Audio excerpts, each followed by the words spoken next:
Olá, sejam todos bem-vindos. No programa de hoje nós vamos conversar com Leopoldo Pimentel, anfitrião profissional especializado em atender clientes estrangeiros durante sua passagem aqui por São Paulo. Ele é o responsável por planejar toda a programação, desde passeios exclusivos até cuidados com cada detalhe da estadia, sempre com foco em experiências personalizadas de alto padrão. Na entrevista, nós vamos entender na prática como que funciona essa profissão e o que está por trás desse atendimento a esse público, que eu tenho certeza que é muito exigente. Leopoldo, muito obrigado por você estar aqui com a gente, para dividir aí a sua experiência, para explicar para quem está em casa, né, o que é o anfitrião profissional. Muito obrigado, viu? Seja bem-vindo. Obrigado a você pelo convite, a Alesp. Bom, anfitrião na verdade, começa na mitologia grega. Anfitrião era uma pessoa da mitologia grega que recebia Zeus e o tratava muito bem com banquetes e fazia de Zeus o seu cliente. Desde então, o nome anfitrião passou a ser um sinônimo de quem trata bem os outros e acolhe. E aí, claro, virou um termo corriqueiro no português, no dicionário é aquele que recebe na sua casa. Então, o que o anfitrião faz? Ele recebe e cuida. Todos já foram um dia anfitriões nas suas próprias casas e você pensa no bem-estar, no aconchego, em apresentar a pessoa para os outros que estão por lá, o que beber, o que comer, enfim, como a pessoa está se sentindo. Para mim é mais ou menos a mesma coisa, só que a minha casa é São Paulo. Então eu recebo pessoas de fora na cidade e cuido da estada deles, que pode ser da porta do avião até a porta de volta, ou pode ser um serviço específico e pontual para o qual eu fui solicitado. Agora, como é que começou essa paixão? Eu fiquei curioso, né? Como é que o Leopoldo chegou até aí o anfitrião? Então, o Leopoldo é um engenheiro engessado, que seguiu carreira corporativa, mas eu tive uma experiência muito tocante com um estrangeiro. Quando eu tinha 23 anos, eu nem pensava ainda em ser o que eu sou hoje, e eu o levei num jogo de futebol. E ele tinha pedido para ir numa biblioteca ler um livro sobre a paixão dos brasileiros por esporte. Para não tornar a história muito longa, Ranieri, eu levei no jogo, São Paulo ganhou, ainda bem, e ele ficou enlouquecido. Acho que ele nunca pensou em nada daquilo, mas ele era um homem de 80 anos, tem esse detalhe. Voltamos para o hotel, ele foi para o trabalho dele. Na hora de ir embora, ele quis se despedir de mim. E ele era um cara muito importante, eu também tenho que pontuar isso e contextualizar. Ele era o dono de um fundo de investimento, que tinha vindo para o Brasil para investir dinheiro num banco. Eu trabalhava no banco, por isso que eu acabei virando o cicerone dele, porque eu era também a única pessoa do banco que falava inglês. Bom, fomos no jogo, saímos do jogo e ele quase não falou comigo. Ele adorou o jogo, mas quase não falou comigo. No final, no dia seguinte, eu fui até a sala dele, ele havia feito o investimento que o banco queria, todo mundo muito satisfeito, feliz. Ele estava do lado da cadeira, vestido super chique, botoadura, e ele falou assim: filho, o que eu te pedi ontem? Aí eu falei: o senhor me pediu para levá-lo numa biblioteca para ler sobre a paixão dos brasileiros por esportes. Ele falou: exato. O que você acha que você fez? Eu achei que eu ia ser demitido e que ele não tinha gostado. Na hora que eu ia falar para ele: olha, o senhor me desculpa, eu devia ter feito o que o senhor me pediu, ele pulou por cima da mesa, achei que ele ia me bater, ele tampou minha boca e falou: você me colocou dentro do livro que eu te pedi para ler. O que você fez é único, é para a vida toda e eu nunca mais vou me esquecer de você. Deu a volta, me deu um beijo na testa e foi embora. Mas não acabou aí. 3 anos depois eu recebo uma carta que não era dele, que ele chamava-se Charles McDonald. Era de um tal de John, mas também era McDonald e também vinha de Toronto, que é onde ele morava. E a carta era assim: Leopoldo, meu nome é John, eu sou filho do Mr. Mac. Meu pai faleceu há uma semana e, como você deve saber ou não, disse ele, meu pai era um homem muito importante e tinha muito com que se preocupar. Mas no leito dele de morte, por alguma razão que eu não conheço, disse o filho, a primeira coisa que ele me pediu foi para escrever uma carta para você, dizendo que ele jamais te esqueceu. Seja o que você fez pelo meu pai, obrigado e você tem minha eterna gratidão. Aquilo foi um marco na minha vida, Ranieri. Eu tinha 23 anos, eu não fazia ideia que 90 minutos numa partida de futebol podiam causar uma coisa assim, uma lembrança, porque para mim ainda era muito associada a gratidão, é associada a uma coisa que é de longo termo. Mas aquilo quebrou um pouco a minha tese do tempo, porque só aqueles 90 minutos foram suficientes e eu nunca mais esqueci. E eu trabalhei durante 20 anos no corporativo e pensava, será que algum dia eu vou novamente levar alguém para alguma experiência que seja, que cause isso? Porque mudou a vida dele e de alguma maneira mudou a minha, porque nada mais me satisfez tanto quanto aquela gratidão. Talvez isso não era nem a sua intenção, né?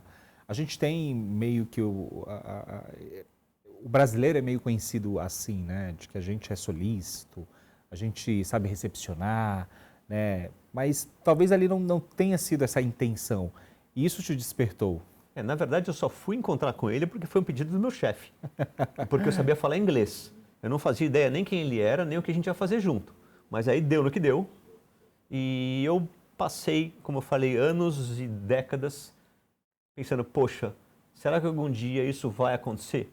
E aí um dia eu conheci uma pessoa que fazia isso profissionalmente e eu meio que na cara e na coragem liguei para ela e falei assim, olha, eu quero ser seu sócio. Põe as cartas na mesa, vejo o que você pode fazer, aonde que a gente se encaixa. E aí, também de novo, encurtando a história, eu me tornei sócio dela, isso faz 12 anos. E aí depois eu não parei mais de atender pessoas, só que agora eu sou um profissional, agora eu tenho muito mais conhecimento, eu tenho mais idade, eu tenho mais conhecimento da cidade e sei como lidar com esse público. Não é uma coisa assim de primeira viagem como foi aquele dia. Agora, eu sei que tem muita gente que está em casa acompanhando o nosso programa e também multiplataformas, né, que está curioso. Qual que é o perfil, né, dessas pessoas que você atende? Como que essas pessoas buscam vocês? Como é que funciona isso? Existe uma agência, um site? Existe um site, que é o site dessa empresa a qual eu me juntei. Existe muita procura também pela própria internet. Quando eu procuro experiência na cidade, alguma coisa que tem a ver com São Paulo, a gente também aparece. Tem muita indicação e tem muito contato, o contato do contato. Eu trabalhei na pandemia para a Embaixada Americana, num tour virtual, porque ninguém podia sair de casa. E aquilo me gerou um renome entre eles, que me gerou convites. Eu desde então não parei mais de trabalhar para quase todas as pessoas que vêm para São Paulo, que é por conta de amigos ou indicados da embaixada. Então, assim, o contato ele vai se multiplicando. Como você falou, não é uma profissão clara que você vai para uma faculdade de anfitrião. Então, é muito bom ter um nome reconhecido e saber que eu sou procurado quando o assunto é criar experiências diferentes, inusitadas e únicas para alguém na cidade. Não existe um curso, mas qualquer pessoa pode ser um anfitrião, pode se tornar. Como é que funciona isso? Você ajuda alguém a ser um anfitrião? Eu diria que sim. Como é uma profissão que depende muito mais, primeiro, de querer servir. Porque eu estou lá para atender o Ranieri em tudo que for possível, desde a coisa mais simples à mais complicada. Então, se você, por exemplo, tem um mal-estar durante aquele período comigo, naquele momento o meu foco deixou de ser o para o qual eu fui contratado e virou a sua saúde. Eu sou o seu socorrista, eu vou levar você para o hospital, eu vou ficar com você, eu vou tentar dar um jeito de controlar aquela situação. Então, o servir é muito importante. O estar disposto a servir o outro. Eu digo isso porque tem gente que não se encaixa um pouco nesse perfil. Conhecimento, muito conhecimento, de tudo. É importantíssimo para mim entender tudo que eu posso da cidade. E aí eu estou falando de histórias, eu estou falando de locais, eu estou falando de viabilizar para o meu cliente caminhos e portas, abrir portas dos mais variados assuntos e tentar fazer tudo o que ele quer e me solicitou. Ou seja, se você tiver cultura, se você quiser estudar e se você tiver esse lado do servir, é uma profissão aberta a qualquer um. Muita gente talvez esteja confundindo ali com a questão do guia turístico. Não tem nada a ver. Não. O guia turístico, normalmente, ele trabalha em excursões. Não que ele não possa fazer o que eu faço, mas eu que não faço o que ele faz. Eu não trabalho com excursões, não trabalho com públicos que não sejam uma família ou um grupo de pessoas, porque tudo que eu faço é customizado. Então, eu quero saber por que aquela família me contratou ou aquele grupo de estudantes me contratou. E para isso tem que ser um pedido único, uma família única para eu poder pensar e customizar o assunto. A gente, inclusive, Leopoldo, está vendo aí imagens, queria que você comentasse, né, o que a gente está vendo aí na tela. Bom, agora a gente está vendo o Ibirapuera, que é o Central Park do Brasil. Então, quando uma pessoa me faz um pedido que ela quer conhecer a cidade e ela não tem ideia do que pedir, Porque sendo São Paulo um polo de negócios da América Latina, muitos vêm para cá para uma reunião, mas é a primeira vez que eles pisam na América do Sul. Então eles não fazem ideia nem o que é São Paulo e nem o que eles podem pedir para mim. Então não é que tem um cardápio e vem um pedido. Eu falo, olha, eu tenho essa tarde para conhecer a cidade. Para onde eu vou? E aí eu vou tentando, durante esse meu passeio, entender um pouco mais de você, dos seus valores, do que importa para você, e vou sempre medindo. Isso é importante, Ranieri, o trabalho ele funciona numa customização quase que online das coisas. Se eu levei você para Ibirapuera, com a ideia de ficar lá 15 minutos, e você adorou, porque você mora num lugar onde neva o ano todo, e o verde, o passarinho, o sol te encanta, eu já sei que eu tenho que me prolongar um pouco mais no Ibirapuera, ou levá-lo em outros parques verdes. Não preciso te contar, mas preciso ter em mente que aquilo soou um gongo na sua cabeça e você se sentiu especialmente atraído pelo verde, pelo fora e pela paisagem. E aí a gente está vendo algumas imagens, né? A gente viu imagens ali da cidade de São Paulo, do alto, pontos turísticos, né? Que valem a pena e são fotos bonitas. Essas fotos são suas? São minhas, é. E as pessoas acabam se encantando realmente pela cidade de São Paulo. São Paulo é uma cidade linda, né? O estado em si, eu sou suspeito para falar porque eu adoro São Paulo. Olha, eu sou paulistano e eu posso te confessar, e a todos que nos ouvem, que eu não fazia ideia de como São Paulo é bela, forte, pujante. Tem muita coisa muito melhor do que eu, paulistano, não conhecia. Então, assim, ela tem uma São Paulo para cada pessoa. Se eu levo alguém no centro histórico e levo na Vila Madalena, são duas cidades completamente diferentes, com vibrações diferentes, com horários diferentes que funcionam de maneira completamente excludente, mas são São Paulo. Então São Paulo tem a parte aérea que você viu agora, tem parques, tem uma das melhores noites do mundo, tem uma culinária incrível por conta de tantos imigrantes que moram aqui. Inclusive recentemente, né, só um adendo a isso, 6 brasileiros melhores pizzaiolos do mundo, né? Teve um concurso na Itália e 6 estão aqui em São Paulo. Dos 100, 6 são brasileiros. Olha que legal. Nossa pizza não deixa a desejar, não precisa ir para a Itália para comer uma boa pizza, né? Mas isso é uma coisa engraçada porque o italiano, raiz, ele tem aquela pizza de 4 sabores e olha lá. E ele fica chocado de chegar em São Paulo e encontrar uma pizza de abacaxi com peito de peru. Mas ele prova. Porque se não for aqui, aonde mais ele vai conseguir ter esse tropicalismo da pizza dele? Então também é legal, porque mesmo quando mesmo a gente sendo uma colônia tão grande de japoneses, de libaneses, de sírios, etc., quando eles vêm para cá, eles encontram uma coisa que é muito pitoresca. Eu já levei japoneses na Liberdade, porque queriam conhecer como era o nosso distrito japonês. Eles encontraram produtos que eles têm no Japão, mas não daquele sabor, não com aquele tempero. Então é um produto japonês que ele encontra no supermercado de Tóquio, mas que está aqui com sabor desenvolvido para o brasileiro. Que legal. Para ver como é importante o mercado, né, do Brasil e de São Paulo para o estrangeiro. Agora sim, é um serviço personalizado, né? Vamos dizer, de luxo, dependendo de quem você atende. Sim. Você consegue falar para a gente, eu não sei se tem aí algum protocolo que você não possa, né, falar, mas quem legal assim você já atendeu, que a gente conhece, algum famoso? Eu já vi que pessoas importantes já faz parte do seu cast, né? Mas o que você destacaria aí? Tem muita gente que eu não posso contar, mas, por exemplo, para quem gosta de pop rock americano, tem uma banda chamada Maroon 5, que eu atendi, eles queriam grafitar a parede. Eles conheceram São Paulo através da arte urbana e fora os shows, queriam ir para algum lugar e eu tive com um grafiteiro que a gente fez uma parede de grafite, como se fosse uma cena real de rua, que era o que eles pediram. Trabalhei para sheiks, trabalhei para CEOs, trabalhei para gente do governo de vários países, para embaixadores, para grupos de orquestras sinfônicas de Viena e de Berlim, muitas turmas de MBA, que por algum motivo escolheram São Paulo como extensão do curso, é um módulo internacional, então acabam sendo clientes meus, famílias, grupos e muita gente de multinacionais que vem para São Paulo por conta do negócio, mas que fazem questão de conhecer a cidade.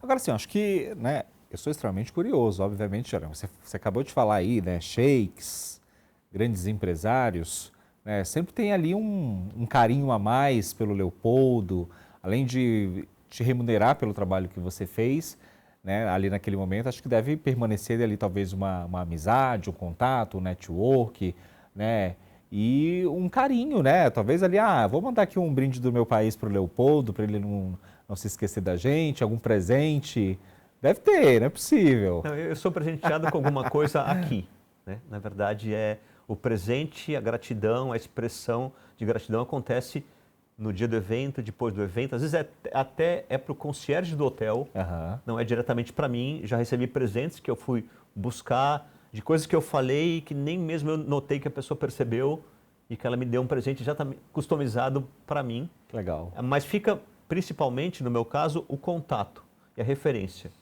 Então, é impressionante. Acho que é isso que mais vale, né, Leopoldo? Eu acho que, como eu falei para você no começo, é muito legal você ter uma pessoa que fez um serviço, que foi bem atendido, que gostou do que aconteceu e que volta para a sua cidade ou para o seu país falando de São Paulo, né? Eu falo, eu sou embaixador da cidade. Porque a parte ruim todo mundo conhece, mas e a parte boa? Né? Todo mundo sai comigo, Ranieri, eu vou dizer 90% assim, bom, São Paulo vale a pena? É legal? É seguro? Tenho que conhecer? E isso é claro na linguagem corporal da pessoa. Porque ela está travada no veículo, ela está olhando para frente com medo de olhar para o lado, ela tem o receio de ser assaltada, de um carro atropelá-la, de não ser interessante, de ser poluído. E aí é o encantamento que a cidade proporciona que nem sou eu. Como uma pessoa começa a andar e começa a relaxar. O ombro começa a soltar, aí ela começa a olhar para o lado e olhar para mim, porque até então ela estava travada para frente, ela começa a perguntar, ela começa a contar da vida dela. Então, assim, isso é naturalmente e visivelmente um aconchego que a pessoa sentiu naquele programa, uma animação, e dali para diante é você tentar manter esse nível de animação e de interesse, mas, como eu te falei, sempre pensando muito bem aonde eu vou te levar e quanto tempo eu fico nesse local. Né? Tem perguntas chaves das pessoas que te fazem uma imersão maior ou não. Eu já acho que era isso. Eu fui até Ibirapuera, foram 5 minutos, mas para você 5 minutos é o que te interessava, porque você queria só ter uma ideia de que parque é esse. Pronto. A gente tem uma peculiaridade, né? E aí fazer uma comparação ali com o Rio de Janeiro, favelas famosas, conhecidas mundialmente, grande parte dos turistas, né, principalmente os americanos, os europeus, eles querem conhecer essas comunidades, né, ter essa experiência de conhecer esses lugares. É diferente aqui em São Paulo, alguém chega para você e fala assim, olha, me leva numa comunidade, quero conhecer. Então me leva lá no 25 de março, maior centro comercial popular. Tem isso aqui? Tem de tudo. Tem a comunidade, tem querer conhecer uma comunidade como no Rio, tem a 25 de março, tem o pedido exótico, tem alguma coisa simples, tem a interação com o morador de rua, tem pessoas que são sociólogos, que querem conversar com alguém da rua, para entender a visão do mundo dele. Então você imagina uma pessoa que está hospedada num hotel 5 estrelas, que tem tudo do mundo, que naquele momento está sentada no chão, numa via suja, com um morador de rua, que não está tão bem apresentado, mas que naquela hora, aquela conversa para ele é o mais importante. E é o mais exclusivo, e fica aquela recordação, e fica uma emoção enorme daquilo lá. E eu sou provedor e eu fico o tempo que eu achar que é necessário. Sempre com muita discrição e atendendo aquele cliente. Discrição é uma palavra-chave, porque tudo que não for inerente à minha atividade não é comigo. Então, se você tem algum hábito estranho, ou você está no Brasil com alguém que não é oficialmente o seu marido e mulher, nada que interfira no meu trabalho. Meu trabalho é entregar para você a informação ou o serviço maior, né? A gente está falando muito da parte do turismo, mas tem horas que eu estou com a pessoa para cuidar dos negócios. Eu estou com a pessoa para cuidar de tudo que ele vai fazer aqui e nada do que ele me pediu tem a ver com conhecer a cidade. Tá? Mas a descrição, voltando a falar, ela é muito importante. Não tirar foto de ninguém, não tirar fotos com ninguém. Então, meu celular está no meu bolso, eu só vou atender a ligação se for do seu hotel, caso você tenha vindo de um hotel, porque é para você. Porque o hotel sabe que eu estou com você, ele está me ligando porque ele quer falar com você. Fora isso, eu sou 100% exclusivo, seu, olhando para você, olhos nos olhos, durante 4 horas, 5 dias. Depende do tamanho da nossa programação. Agora, obviamente que você é extremamente profissional, isso a gente vê, né, o Leopoldo já imagina, né, o seu profissionalismo, mas em algum momento ali o Leopoldo ficou emocionado, no real sentido da palavra, falou assim, caramba, olha quem eu estou atendendo, olha quem está aqui comigo, eu não posso tirar uma foto que não vai pegar bem, né, eu não posso, tem que manter ali fingir costume, que nem a gente fala. Já aconteceu isso? Já aconteceu, e aí é o que você falou, a gente precisa se colocar no papel não de fã, né, mas que eu estou atendendo a pessoa. Claro que depende de quem é, eu sei quem é, até porque o hotel teve um cuidado enorme, ou a agência que me contratou, e fala, olha... Você vai atender esse cara aí, ó. E tem também o caso que é o sobrenome que não existe. Ah, tá. Tipo, o Senhor Frodo, que é do Senhor dos Anéis, que não é ninguém, então eu sei que é um nome fictício, e aí o mercado se refere como um talento. Talento é a palavra para alguém importante e conhecido que não quer ser identificado. Ah, legal. Então eu vou sair com a pessoa e falo, opa, eu saí uma vez com uma moça, essa eu posso contar, ela era esposa do baterista do U2. E é uma banda que eu adoro, é uma banda referência mundial, e eu estava com ela falando, poxa, olha só a minha responsabilidade. Ele veio para um show, eu estou com ela aqui. E ela era o talento? Ela era o talento, que não podia ter o nome, e eu só soube quem ela era porque ela ligou para ele, para falar que estava comendo um pão de queijo comigo, olha que legal. E ela chamou ele, e eu falei, agora eu sei, depois eu peguei o nome dela, claro, né? Juntou. A tietagem foi na internet. Aí eu vi os dois juntos, eu falei, agora eu sei quem eu atendi, mas... Que legal. Né? Você estava me falando aqui no backstage, com relação à palestra, o que seria? Sim, bom, muita gente quer saber desse serviço, né, do que eu faço. E eu comecei, como eu estou com os clientes há 12 anos, e eles me contratam para estar com eles, então eu acompanho eles numa compra, num spa, numa charutaria, num clube de campo, um carro, um hotel, uma viagem, um restaurante. E eu sempre vejo por que deu errado ou quando dá errado. Quando a venda não se finalizou e o problema não era o produto. Era o atendimento, era a descrição, era a iniciativa, era o falar menos, era a postura. E eu comecei a perceber que muito do que eu aprendi com meus clientes, ele é replicável para uma série de empresas que queiram saber como lidar com esse público ou queiram eventualmente migrar para um público de alta renda. E eu achei que era hora de eu compartilhar.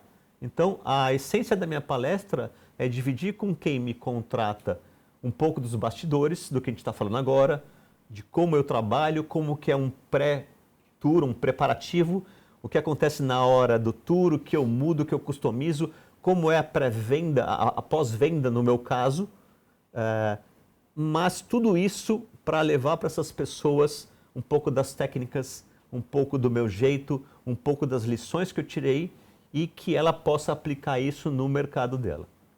A palestra, desculpa, ela também tem um pouquinho de storytelling, porque eu conto uma história no começo e conto uma história no final, porque todo mundo quer saber, bom, e na prática como é?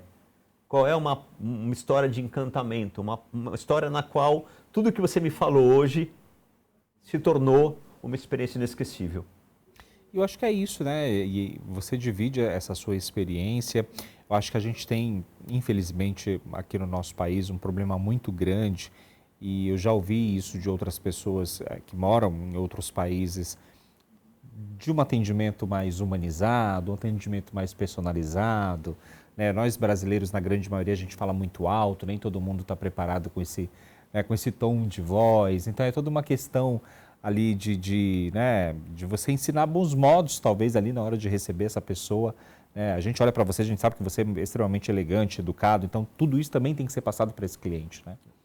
Uma coisa legal para mostrar um pouco do paradoxo. Quando eu estou num atendimento que eu estou com um carro executivo, vai o motorista e eu vou do lado dele e a pessoa está atrás. Vamos supor que ela está sozinha. Eu não vou atrás por descrição. A partir do momento que eu achar que eu já sou bem-vindo atrás, então não é uma pergunta que eu estou te forçando a falar assim, tá bom, eu já sei que para você caberiam lado a lado. Eu mudo para o banco de trás, porque é muito mais fácil eu falar assim do que falar virado, Sim. e aí o tour se torna um pouco mais personalizado e mais próximo. Mas eu adquiri aquela confiança. Eu esperei o momento e eu só pedi para ir para o banco de trás quando eu percebi que para você especificamente aquilo lá não é um abuso de proximidade. Agora, uma vez eu fiz um tour para uma pessoa que veio para um jogo da NFL que teve ano passado. Ele estava no hotel. E aí eu falei, bom, eu sei quem ele é, porque ele é o fã, veio para o jogo. Aí ele passa na recepção e fala assim, vou fazer um tour, mas primeiro eu preciso muito de um abraço para a recepção do hotel. E todo mundo meio, tá bom, mas eu não vou. O que eu fiz? Falei, eu sou seu guia e fui e abracei. Então olha a customização acontecendo em loco. A gente sai do hotel abraçado. Então 1 minuto depois eu já era o melhor amigo local dele, porque eu entendi que naquela hora, para ele, aquele abraço era bem-vindo. Eu olhei para a pessoa, arrisquei, mas com conhecimento de causa, e deu super certo.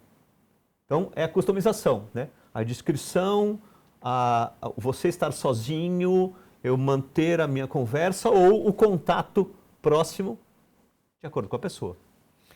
Que legal, olha, adorei saber da sua história, do seu trabalho, achei muito interessante. Não sabia que existia esse tipo de trabalho personalizado. Se você tiver algum site, alguma arroba para divulgar, fica à vontade. A gente está nos minutos finais. Tá bom. Bom, acho que o mais certo é eu passar o meu site, que é o mais simples, é leopoldopimentelpalestras.com.br. Lá tenho eu, tenho o que eu faço, tem a palestra, tem a atividade de anfitrião. Então é o local mais fácil de me acessarem, para não ficar me confundindo com arrobas e underlines. Né?